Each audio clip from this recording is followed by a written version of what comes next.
Do you find that when you play hardcore Minecraft, you just physically cannot stop yourself from dying? If you lack the strength in your pinky finger to hold down the shift key while you're bridging in the nether, or you just can't survive the first night without looking like a pincushion, this guide will solve all the problems that you have and more, which you didn't even know that you had.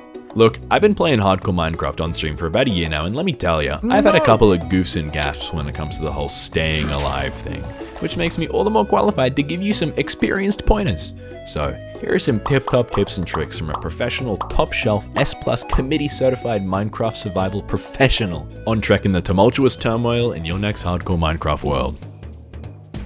So you make your hardcore world, right? And bam, you load in and straight away, you have to start getting pretty busy. From when you spawn in, you have exactly 10 minutes and 56.4 seconds to get going. If you don't, night comes around and mobs start coming out from the darkness to send you back to the Bed Wars lobby that you came out from. We don't play Bed Wars here. If you want to play Bed Wars, you know where the door is. The first thing you're going to want to get is food, but you're going to have to move fast. In the early game, live like a bear, hide in caves and live on a diet of fish and berries. Do not cook the fish, it'll take too much time and that's precious and you got to keep moving. Speaking of moving, don't make any armor, that'll just slow you down and it's really expensive. You need your resources for other things, such as wooden slabs, which should be put down wherever you can avoid having to jump. Jumping burns through your precious hunger, which you need to run around when you're looking for a base spot. Another essential item to craft is the wooden fence. Now, what you can do with this is mark out private property. The bigger the fenced off area is, the more opportunity that you'll have to build toll roads to tax the traveling merchants who come through the area. This will be our first example of passive income, which becomes an important part of this guide. Now that you've got your early game strategy down, you need to find somewhere to settle down. Here's what I'd suggest. If you live in the middle of an ocean, mobs won't know how to swim, so they'll drown when they try to get you. There are no mobs in the ocean that can hurt you, so you should be fine. And if somebody approaches you and claims that they're selling forks, I would recommend you just keep walking. Trust me, when I ordered a fork online from these guys, they tried to do same-day delivery through my organs, and that tends to end a hardcore run pretty quickly. And if you live in the ocean, you can extract oil for even more wealth, and if your base gets a bit dark, you can always set a fucking ocean on fire like any self-respecting modern day oil baron does. And like any other oil baron, I'd suggest living in a desert. Now, if you ever heard of a guy called Moses, you'll know that deserts are pretty rough to traverse. When you find a place for you to live in the middle of the desert, mobs will get lost and they won't be able to find you, eventually sizzling up in the hot sun, providing a safe and discreet location for you to start your hardcore adventure. Now that you've decided on a spot for a house, here's a few hints on how to set it up as efficiently as possible to help you survive the early game. If you decided to live on land, destroy all of your torches which you might have set up, and if you haven't even set them up yet, even better. You want to be in pitch black so that mobs can't see you when it gets dark. And if for some reason you decided to build around a lot of trees, as an Australian, trust me, removing all sources of an open flame is for the best. Now, you want to dig a World War I worth of trenches around your base, so that mobs take a decade and a half to make any sort of meaningful ground towards you, while you completely lace them with machine gun fire. Now, you want to think about your house layout. Inside, you want to have as much floor space as possible, support all of your belongings on the ceiling, and make your floor entirely out of crafting tables so you can craft any way you want. Ideally, make it so you have to crawl in and out of your house so that you don't use much land. Property prices are pretty expensive, and ever since the recession, you can't afford to live in that kind of economy. Now that you've got your base, you should be okay to do a little bit of looking around. As you know, Minecraft has a plethora of naturally generating structures, which as a resourceful Minecraft hardcore capitalist, you should be able to exploit to your heart's content. If you find an unregulated village, make sure to set up your smelting operations there, so that you can pay your workers far less than you would be paying if they were at your base.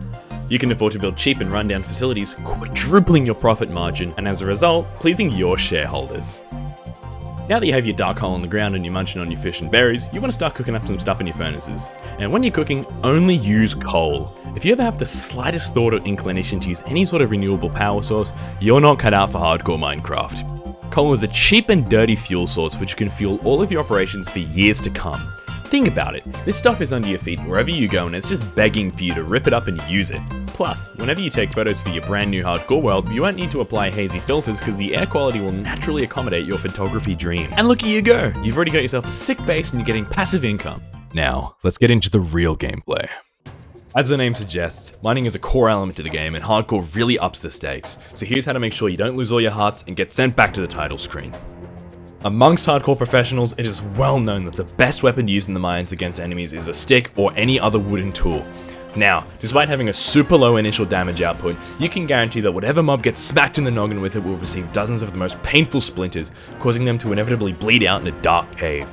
You already know the basics of mining, I don't need to baby you, but here's what the hardcore gamers do, okay? Make sure you prioritize gathering granite, since it's the stuff that's the most fashionable material to use on kitchen top benches. This stuff sells. You also want to make sure you have an inventory's worth of redstone after every trip. A recent report by the Wall Street Journal suggests that the Hermitcraft redstone supply is at rock bottom, and demand for the product is going through the roof.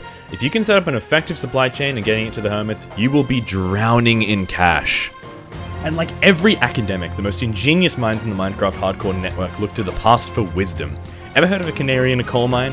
What it means is that up until the 1980s, canaries were brought down into the deep mine shafts to test for the presence of carbon monoxide. If the canary was still alive, you were safe. And if the canary wasn't breathing, you could be sure that soon enough, you wouldn't be either. So for your safety, find a bird and bring it down into the mines with you, because carbon monoxide is the silent killer. And by this point, you're going to be rolling in valuable minerals which you can use for whatever you want. If you make it out of the mine shaft and return home, you're going to be living a pretty good life from here on out. That's, of course, if you relegate yourself to the humble life.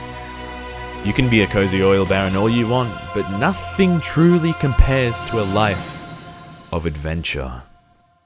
You're going to conquer new worlds. There's new resources, new markets, new sources of cheap surplus labor. Brace yourself for the Nether. The Nether is often the doom of many a good hardcore Minecraft run, but with my help, you'll be coming back out of that portal without a scratch and a whole lot richer. Unlike the real Netherlands, you won't find that many people wearing wooden shoes. This whole place is red hot and you're going to need to take extra precautions. Like I said before, don't use any armor because the heat of this place will scald it to your skin. So, in order to protect yourself, you're going to want to craft 2 shields you can hold in each hand.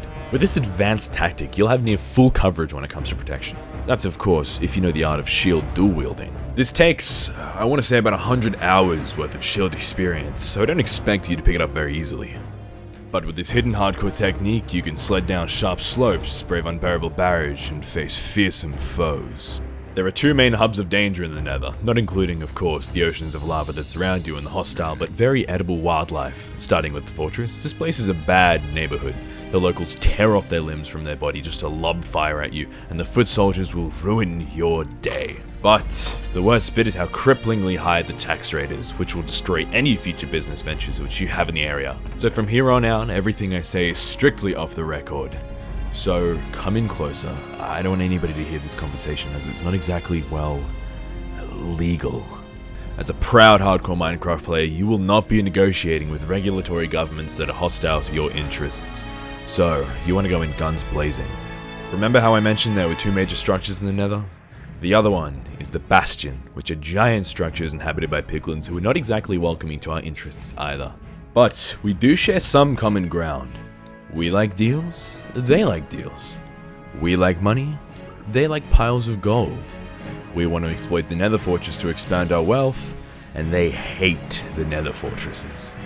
So cut them that deal, send them the latest technology, maybe give them some diamond tools, some new uniforms, and a few FIM-92 Stinger portable surface-to-air missiles, and just a handful, nothing insane. Set off exactly 592 creepers worth of TNT inside a civilian center of a bastion, providing the justification that they need to go to war with the Nether Fortress. And now, you stand back and watch and observe as the piglin armies march on the fortresses, destabilizing the region, allowing few to single-handedly decimate any resistance, looting, pillaging, profiting off the chaos!